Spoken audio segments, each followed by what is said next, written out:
she was treated as a servant by her stepmother until the most feared, Cold Alpha, appeared. The kingdom of Valtheris was built of white stone and old promises. From a distance, its towers looked proud, reaching toward the sky as if they had never known loss. But inside the castle walls, silence often carried more weight than celebration. Long halls echoed with footsteps, and shadows clung to corners like forgotten memories. In the lowest wing of the castle lived Elara. She was not born a servant. Once, long ago, she had run through these halls wearing soft dresses, her laughter chasing sunlight across marble floors. Her mother had been a respected healer, gentle and wise, loved by the people and trusted by the royal court. Her father had been a quiet nobleman, proud but kind. That life ended the night her mother never returned from the eastern woods. No one spoke of how she died. Only that her body was never found. Grief changed Elara's father. Within a year, he married Lady Seraphine, a woman whose beauty drew admiration and whose smile hid sharp intent. At first, Seraphine played the role of a caring stepmother. She offered sweet words and gifts. But kindness fades when power is secure. After Elara's father fell ill and passed away, the truth revealed itself like a blade, drawn slowly from its sheath. Elara was moved from her chambers into a small stone room near the servants' quarters. Her dresses were taken and replaced with plain fabric. Her name was no longer spoken with respect. She became invisible. Each morning before sunrise, Elara cleaned floors that would soon be dirtied again. She carried trays heavier than her arms liked. She bowed her head, even when her heart wanted to rise. Lady Seraphine ruled the household with cold order. Her own daughter, Lysandra, wore silks and jewels, trained in grace and pride. Lysandra learned early that Elara was beneath her. "Walk slower," Lysandra would say, even when Elara already carried too much. "Do not look at the guests," Lady Seraphine would add softly, her voice smooth as ice. "Know your place." Elara learned silence, but silence does not mean emptiness. At night, when the castle slept, Elara would sit by her small window. From there, she could see the northern forest. It stretched endlessly, silver leaves glowing faintly under moonlight. Everyone feared that forest. Stories said it belonged to the Shadow Pack, beings who were both wolf and man, cursed by ancient magic. Their ruler was known only as the Alpha, a name spoken with fear and respect. Some said he had once been human. Others claimed he was born of shadow. No one crossed into that forest and returned unchanged. Yet, when Elara looked at it, fear did not fill her chest. Something else did. A strange pull. A quiet warmth, as if the forest knew her. She did not understand why. One evening, while scrubbing the stone steps near the main hall, Elara heard voices. Lords and ladies had gathered. The air felt tense, like the moment before a storm. "The borders are no longer safe," one man said. "The wolves are moving closer. They have not crossed in a century." Another replied, "Why now?" Lady Seraphine's voice cut through the room, because curses do not sleep forever. Elara's hands paused. The word curse made her heart beat faster. Her mother had once spoken of old magic, of balance between worlds. Elara remembered those stories, though she had been young. That night, the moon rose full and red. The ground trembled. Elara woke suddenly, her breath caught in her chest. The walls seemed to hum, as if the castle itself felt fear. Horns sounded from the outer gates. Shouts followed. "Elara!"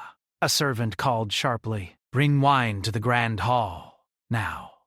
She wrapped herself in a simple cloak and hurried through corridors now alive with movement. Guards rushed past her, hands on swords. Fear filled the air. When Elara reached the grand hall, the doors were already open.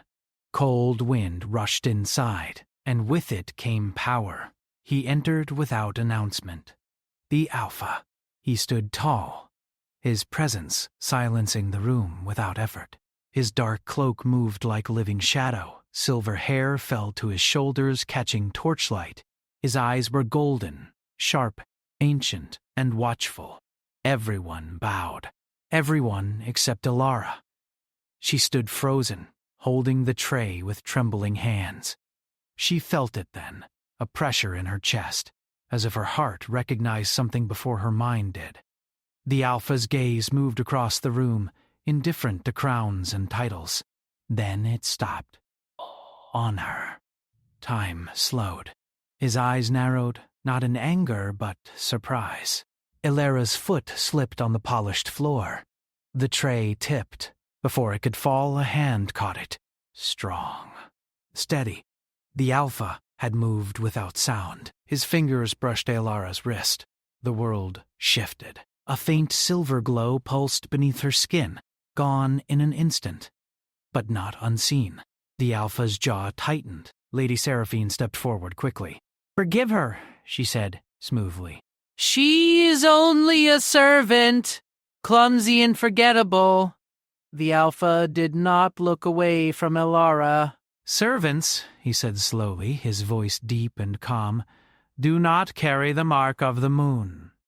The room fell silent. Elara did not understand his words, but her wrist burned softly, as if something had awakened. Lady Seraphine's smile faltered for a breath, just long enough to reveal fear. "What mark?" she asked lightly. The Alpha straightened. "The old magic stirs, and this one belongs to it." He turned toward the king's empty throne. "I have come for what was promised long ago." The lords exchanged nervous glances. "The girl will come to the northern forest at the next full moon," the Alpha continued. "This is not a threat. It is fate." Lady Seraphine bowed deeply. "Of course," she said, though her eyes burned with calculation. Elara's heart raced. She was being offered like an object, or a sacrifice. As the Alpha turned to leave, he paused. He looked at Elara once more, not with cruelty, not with desire, but with something heavier, and sorrow. Then he was gone, swallowed by shadow and wind. That night, Lady Seraphine stood in Elara's doorway. "You should be grateful," she said softly. "The forest will finally take you."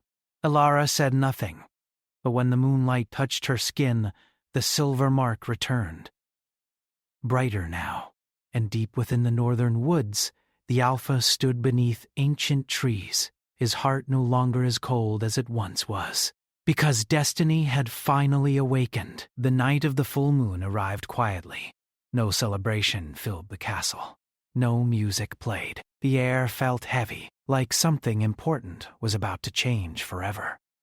Elara stood alone in her small stone room. A small bundle of clothes rested on her bed. That was all she was allowed to take. Lady Seraphine had made sure of it. "You should not return," her stepmother had said earlier that day, her voice calm and sharp at the same time. "The forest is not kind to weak girls." She had learned long ago that silence was stronger than pleading, but inside her, something was no longer silent. The silver mark on her wrist had appeared again that morning. It glowed faintly under her skin, warm but not painful. When she touched it, a strange feeling moved through her chest. It was not fear. It felt like memory. Outside the castle gates, horses waited. Guards stood nearby, nervous and restless. They had been ordered to escort her to the edge of the northern forest, but none of them planned to step beyond it. The forest belonged to the Shadow Pack, and tonight the moon ruled the sky. As Elara walked through the courtyard, servants whispered. Some pitied her. Others looked relieved. To them, she was being sent away like a problem finally solved. On the highest balcony, Lady Seraphine watched with unreadable eyes. Lysandra stood beside her. "She will not survive," she said quietly. Seraphine's lips curved slightly. "That depends." Elara did not look back. When the gates opened, cold air rushed toward her. The northern forest stood in the distance, tall and silver under the rising moon. It did not look cruel. It looked alive. The journey was short and silent. The guards spoke only once. "We go no farther," one of them muttered when they reached the border marked by old stone pillars. "From here, you walk alone." Elara stepped down from the carriage. For a moment, she stood between two worlds, the kingdom behind her and the unknown forest ahead. Then she walked forward. The air changed the moment she crossed the boundary. The sounds of the kingdom faded. The forest whispered softly, leaves moving like quiet voices. Silver light spilled across the ground, guiding her path. She did not know where she was going, but she did not feel lost. After several minutes, she sensed it. A presence. Not threatening. Not hidden. Watching. From the shadows between the trees, figures began to appear. Tall men with sharp eyes and steady posture stepped into the moonlight. Their movements were silent and controlled. The Shadow Pack. They did not surround her aggressively. They simply observed. Then the air shifted again, and he stepped forward. The Alpha. He did not wear a crown, yet authority followed him like a second shadow. His silver hair moved slightly in the wind. His golden eyes studied her carefully. "You came," he said. His voice was calm, but there was something beneath it, something controlled. "I was told it was fate," Elara replied softly. A faint reaction passed through his expression. He gestured, and the others stepped back. "You will not be harmed here," he said. "You stand under my protection." Protection. No one had ever spoken that word to her with sincerity. He turned and began walking deeper into the forest. After a brief pause, Elara followed. They walked until trees opened into a wide clearing. In its center stood a structure made of stone and dark wood, strong yet natural, as if grown from the earth itself. This was not a savage place. It was a kingdom of its own. Torches lit the entrance. Wolves rested near the steps, their silver eyes alert but calm. They did not snarl. They did not threaten. They watched her as if measuring her. Inside, the hall was simple but grand. Large wooden beams stretched across the ceiling. Symbols were carved into the stone walls, old and powerful. Elara felt the mark on her wrist grow warmer. The Alpha noticed. "Show me," he said quietly. She hesitated only for a moment before pulling back her sleeve. The silver mark glowed clearly now, shaped like a crescent moon surrounded by faint lines of light. A deep silence filled the hall. Several members of the pack lowered their heads slightly. The Alpha stepped closer, but he did not touch her. "It has awakened fully," he said under his breath. "What is it?" Elara asked. He studied her face, searching for fear or deception. He found neither. "It is the moon's blessing," he replied. "An ancient mark given once in generations." "It carries power tied to both human and wolf." "I am only human." "No," he said quietly. "You are more than you were allowed to believe." His words felt heavier than they sounded. He turned away briefly, walking toward a large window where moonlight poured in. "For 100 years," he continued, "my people have lived under a binding curse." "We shift when the moon commands. We are strong but never fully free." Elara listened carefully. "The curse was created by fear," he said. "Fear of our strength. Fear of unity between our kind and yours." "And the mark?" she asked. "It can break the curse." The runes seem to grow quieter." Oh, he added slowly. It can destroy what little balance remains. Ilara's breath caught. I do not know how to use it, she said honestly. I know, he replied. There was no anger in his tone. Only truth. For a long moment, neither spoke. Then he said something unexpected. You are not what I expected? She looked at him carefully. What did you expect? Arrogance, fear. Weakness. And what do you see? He held her gaze steadily. Strength, he said. The word echoed inside her. Strength. Not servant. Not burden. Not mistake. Strength. But even as something soft began to grow between them, tension remained. He was powerful, feared, followed without question. She was human, untrained, uncertain. The difference between them was vast, yet when they stood face to face, the distance felt smaller. That night, he arranged for her to stay in a private chamber within the stronghold. It was simple but warm, lit by gentle firelight. Before leaving, he paused at the doorway. You are free to leave at any time, he said. But beyond these trees, others may not protect you.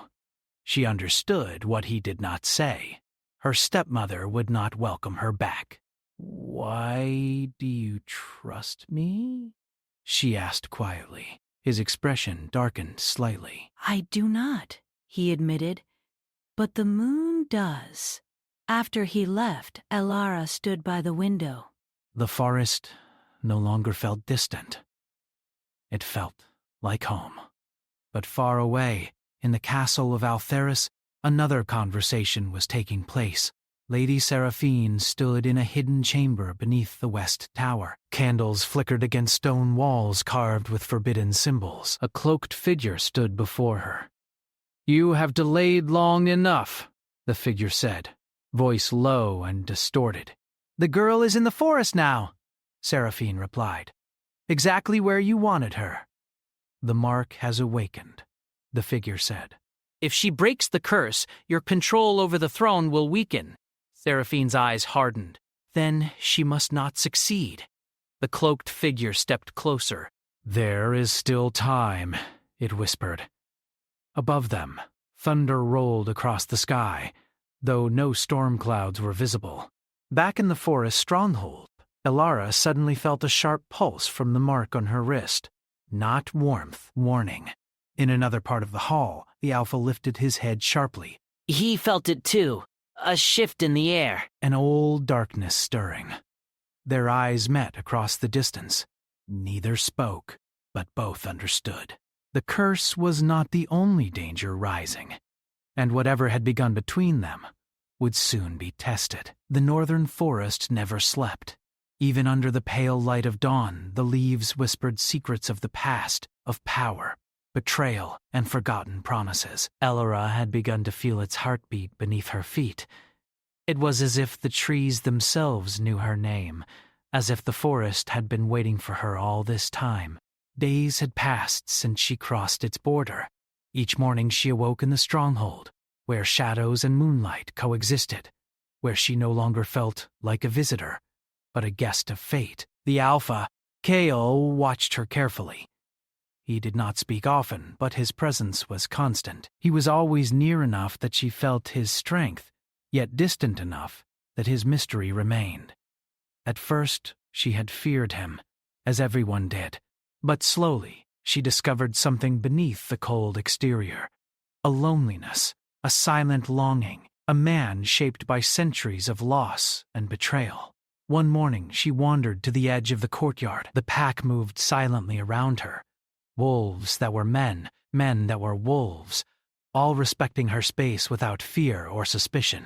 The silver mark on her wrist glimmered faintly. She traced it with her fingers, wondering why it reacted now, why the forest and the Alpha had recognized it immediately.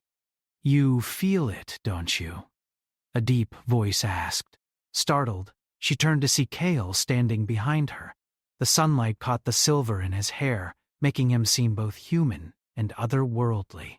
I feel something, she admitted.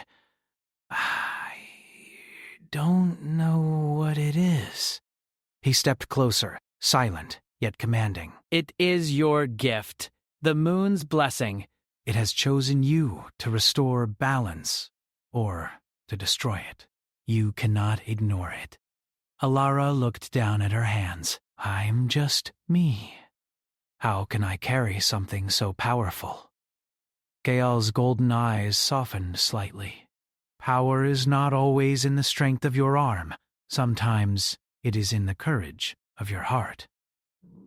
She felt warmth in his words, something she had never known from her stepmother or anyone at the castle. And for the first time, she wanted to believe in herself, even if the world had spent years convincing her otherwise. But the forest was not the only place stirring. Far from the silver trees, in the shadowed halls of Valtheris, Lady Seraphine was preparing for war. She had not forgotten the girl she had once dismissed as a servant, nor had she forgotten the power she carried unknowingly. The cloaked figure had returned. Its presence filled the room with dread. The mark awakens, it said, voice echoing against stone walls. She is more than a girl. She may undo everything we have built. Seraphine's eyes narrowed. Then she must be stopped. Plans were whispered. Lies were spun. And Lysandra, blind to her mother's schemes, followed faithfully. But even she began to notice that the kingdom outside was restless. Traders spoke of strange sightings in the forests. Hunters returned with tales of wolves that spoke like men and vanished before anyone could catch them. Meanwhile, Alara's bond with Kale deepened. He began to teach her about the curse, its origin, and the delicate balance it maintained. Fear created the curse, he explained one evening as the moon rose over the forest. A queen once tried to bind my people to shadows. She feared our strength, our freedom, our unity with humans. She wanted control, and in her fear, she created a chain none of us could escape. Alara listened, fascinated. And the moon's blessing, it can break it? Kyle nodded. Yes, but the magic is not in force or in anger. It is an understanding. You cannot fight it with hate. Only love, sacrifice, and courage can awaken it fully. Her heart pounded. Love? Sacrifice? These were words she had heard only in stories her mother had told her. And yet somehow they felt real now, tangible, waiting to be understood. But the past was not done with her. One evening, as the sun dipped below the horizon and the forest became a silver-gray shadow, a messenger arrived. Breathless, he whispered words that sent a chill down her spine. Your stepmother. She has summoned a sorcerer. Kale stiffened. I sensed it, he admitted. They are planning something against you. Against us. Her mother's death, her father's absence, the years of servitude. Everything seemed to press against her at once. She had thought her life was defined by what she had lost. Now she realized that her future would be defined by what she was willing to fight for. The Alpha remained silent for a moment, studying her. You do not know yet, but this is your choice. You can hide here in safety, or you can face them and fulfill the destiny the moon has chosen for you. Her hands trembled slightly. I will face them. Kale's expression softened, a flicker of something she could not name crossing his golden eyes. Respect? Relief? Something deeper. Something almost like hope. The following nights brought training and preparation. Kale taught her to move silently, to understand the pack, to sense danger before it arrived. They spent hours walking the forest, under the moonlight, learning its secrets. During these walks, their bond grew. Elara found herself speaking freely to him in ways she had never spoken to anyone, and Kale, though cautious, began to share fragments of himself, memories of betrayal, loss, and a longing for connection he had long believed impossible. One night, while they watched the moon rise from a cliff above a silver river, Kale's voice was quiet. I thought I had forgotten how it felt. To care for someone, to trust, to hope. Elara turned to him, searching his face. And now? His golden eyes met hers. Now, I remember. For a moment they stood there, words unnecessary, the forest holding its breath. Two lives, broken in different ways, finding something familiar in each other. But the warmth was fragile, threatened by forces gathering far beyond their trees. The peace did not last. A scout arrived one morning, breathless and covered in dirt. They are coming, he said. The sorcerer and Lady Seraphine have gathered soldiers. They march toward the northern border. They seek to capture the girl of the moon's blessing. Elara's heart pounded. She had always known this day would come. Yet the reality of it was heavier than she imagined. Kale placed a hand on her shoulder. Strong, steady, grounding. We will not let them take you. But you must understand, this will test you in ways you cannot imagine. Your power, your heart, everything will be challenged. She swallowed hard, determination rising in her chest. I'm ready, she said, though doubt whispered quietly in the corners of her mind. Preparations were made. Wolves of the pack were positioned along hidden paths. Traps were set to slow the approaching army. Magic from the moon's blessing hummed faintly within Elara, ready to respond. Yet even in the midst of this chaos, she could not ignore the growing connection between her and Kale.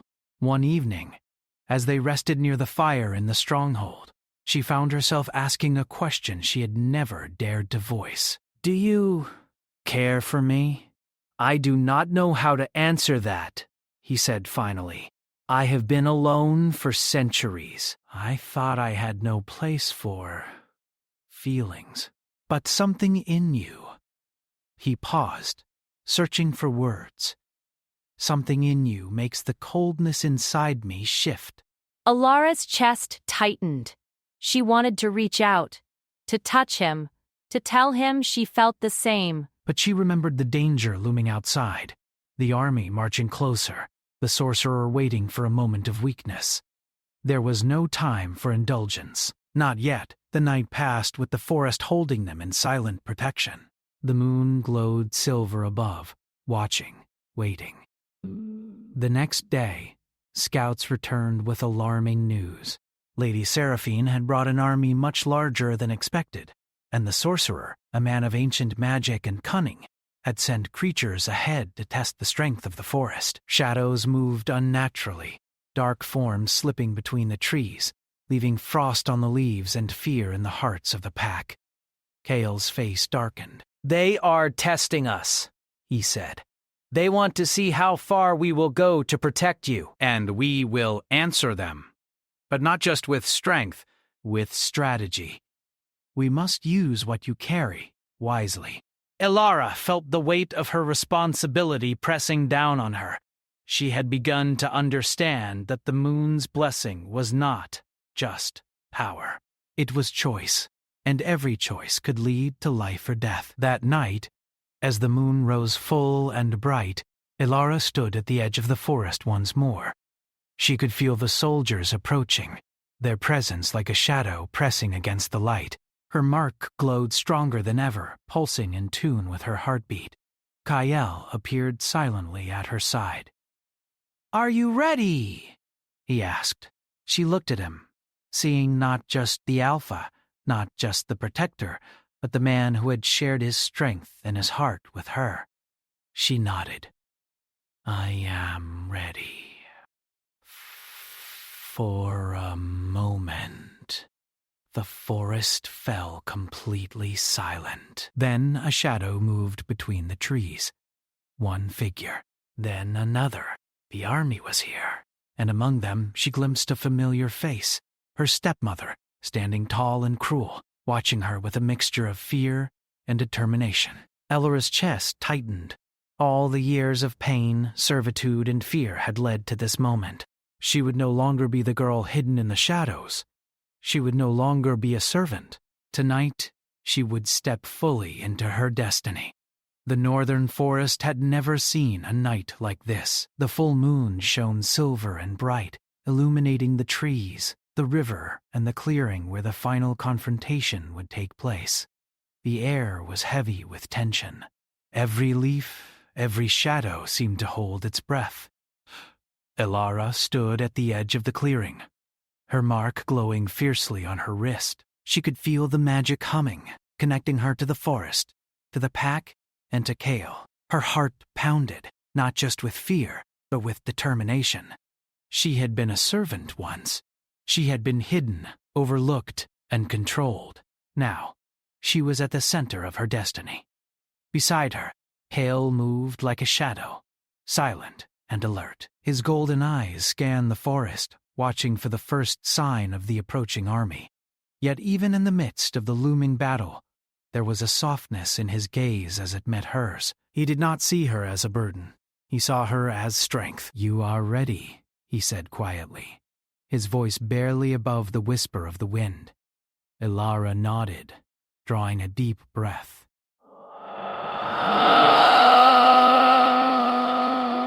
The silence shattered with a thunderous cry. Figures emerged from the forest's edge, soldiers clad in black, their faces hidden beneath steel masks. At their front, Lady Seraphine rode a black horse, her cloak flowing like shadow, her eyes sharp and cruel. Beside her, the sorcerer moved with a quiet power, his hands raised, summoning dark energy that twisted the very air around him. Kale stepped forward, his pack forming a protective line behind him. Wolves and men, united under his command, waited for his signal. Ellaura's pulse raced. She had never faced anything like this. But the moon's blessing pulsed in her veins, guiding her. She lifted her hand, and a silver light spread from her mark, weaving through the clearing, touching the trees, the river, the ground. It was not forceful. It was not violent. It was commanding, ancient, and undeniable. The soldiers halted, caught off guard by the sudden light. Their weapons wavered. Lady Seraphine's horse reared. She hissed at her soldiers, but the light made them falter. "You underestimate her," Kale said under his breath, his voice low and dangerous. Ellaura felt the power flow through her. It was strange, almost like the magic was alive. It guided her, whispered to her. She understood now. She did not have to fight alone. She was part of something greater. The sorcerer stepped forward, his dark energy clashing against the light. Shadows twisted, growing long and sharp. The wind carried whispers of old magic, curses and secrets that had been hidden for decades. Kale moved beside her, his presence steadying her. "Trust yourself," he said. "Trust what you carry." Ellaura nodded. She raised her hand again, and the light of the moon's blessing expanded, connecting with the forest. Trees shimmered, wolves moved faster, and even the river reflected the power of her magic. The sorcerer's shadows recoiled. He had expected a girl, weak and frightened. He had not expected a force of nature. Lady Seraphine's face twisted with anger. "Stop her!" she commanded, but the soldiers froze. They could not resist the pull of the moon's magic. Ellaura stepped forward, her eyes on her stepmother. "This ends tonight," she said, her voice steady. "No more cruelty. No more fear." Seraphine's lips curled in a sneer. "You are nothing without me," she shouted. "Nothing." She thought of her mother, of the kindness she had once known, of the years of suffering she had endured. And for the first time, she let her courage shine through fear. The sorcerer lashed out with a bolt of shadow, aiming straight for her heart. Elara raised her hand, and a wave of silver light absorbed the darkness. It did not destroy it. It transformed it, turning the shadows into harmless whispers that dissolved into the night. Kale's eyes widened. "You are stronger than I imagined," he said quietly. Elara looked at him, surprised. "I am not alone," she replied. I am never alone. The battle raged around them. Wolves moved like silver shadows, defending her from soldiers. The forest itself seemed to rise in her defense, roots lifting, branches twisting, light reflecting off every leaf. Magic filled the air, a melody of power and hope that had been dormant for centuries. Lady Seraphine, seeing her army falter, drew a dagger from her belt, a relic of dark magic that could harm the moon's blessing. She rushed toward Elara, intent on ending her power once and for all. Kale stepped in front, his own body forming a barrier. "She is not yours to harm," he said, his voice carrying the weight of centuries of authority and rage. But Elara moved past him, her silver mark flaring. She did not strike her stepmother. She did something greater. She raised her hands, and the light reached out, touching Seraphine's face. The dark magic dissolved under the purity of the moon's power. Seraphine fell to her knees, trembling, powerless. The sorcerer, seeing his plan unravel, unleashed a final spell. Dark energy coiled around him, ready to strike. Elara focused, feeling the blessing pulsing stronger than ever. She did not attack in anger. She channeled understanding, love, and sacrifice.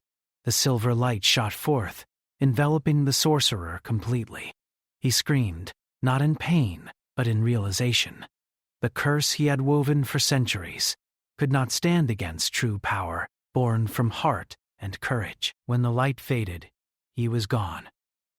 The soldiers fled, terrified. Lady Seraphine remained on the ground, broken and defeated. Elara sank to her knees, exhausted but triumphant. Kale knelt beside her, placing a steadying hand on her shoulder. "You did it," he whispered. "You saved us all." "We did it," she corrected him. "Together." The forest seemed to exhale. The moon's light shimmered over the trees, over the river, over the pack. For the first time in centuries, the curse was broken.